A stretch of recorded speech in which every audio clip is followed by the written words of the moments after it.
So we've gone from bare foundations to this in 8 weeks. The steel frame is now in place, and this is the power that steel can bring.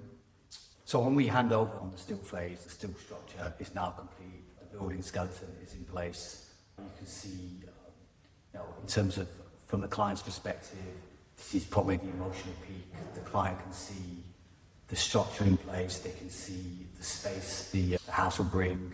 They can see room sizes, the open plan living, and the client can actually finally visualize that. So the structural decisions are now irreversible.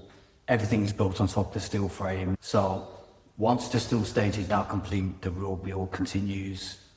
Floors and joists are next. The interior starts to take shape because the client will be able to see the side room sizes.